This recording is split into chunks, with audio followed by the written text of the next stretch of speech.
때는 1970년의 일이다. 나의 어머니는 8자매로 식구가 많은 편이었다. 어머니의 가족은 대구로 이사를 갔는데 이사 오고 3년이 지난 어느 날 이모 중 한 분께서 시름시름 아프기 시작하셨다. 처음에는 그냥 감기 몸살이라고 생각했는데 아무리 약을 먹어도 도통 나아지지 않았다. 당시에 어머니의 가족은 그리 여유 있는 형편이 아니었기에 그나마 가장 저렴한 병원을 찾아 입원을 하기로 하였다. 그 병원은 너무나도 허름하고 낡은 시설이었다. 그래서 입원비가 다른 곳보다 2에서 3배 정도 저렴한 게 납득이 되었다.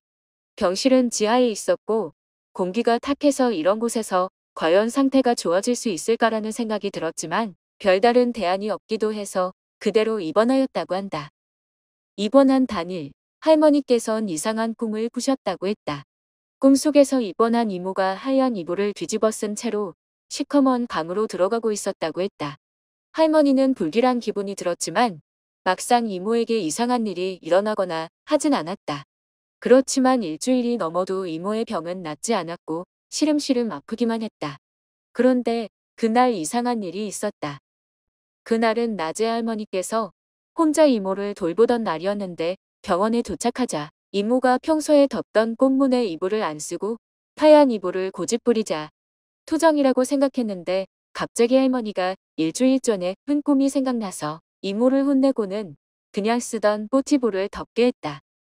그리고 집에 돌아와 저녁 시간이 되어선 지치신 할머니 대신 엄마와 다른 이모가 저녁밥을 주러 병원에 갔다. 당시 그 병원에는 배식이라는 개념이 없어서 이모와 어머니가 저녁밥을 들고 바로 병실로 가고 있었다.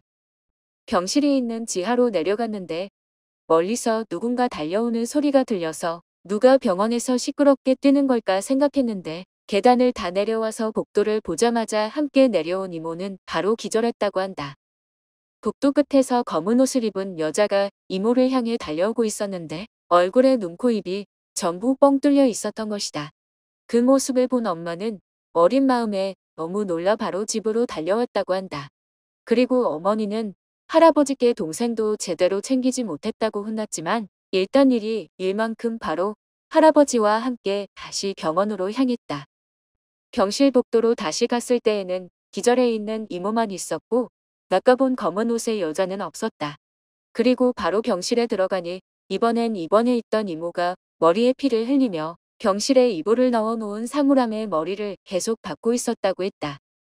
어머니와 할아버지는 그 모습에 너무 놀래서 이모를 말렸지만 이모는 계속 그곳에 머리를 박으면서 날 죽여줘, 날 데려가라며 알 수 없는 말을 반복했다고 했다. 그러다가 갑자기 기절하듯이 그대로 쓰러졌다고 했다. 그 후 기절해서 깨어난 이모는 아무 일도 기억하지 못했고 자기가 머리를 계속 박았다는 말을 믿지 않았다. 그리고 이상한 것은 깨어난 이모의 상태가 마치 병이란 걸 모르는 사람처럼 멀쩡하게 일어났고 몸이 너무 개운하고 당장이라도 동네를 뛰어갈 수 있을 것처럼 말했다고 한다. 결과가 좋으면 좋다는 말처럼 할아버지는 이모가 아프지 않다고 하니 그저 다행이라고 생각하셨고 그 후로는 이모는 전병 없이 지냈다고 한다.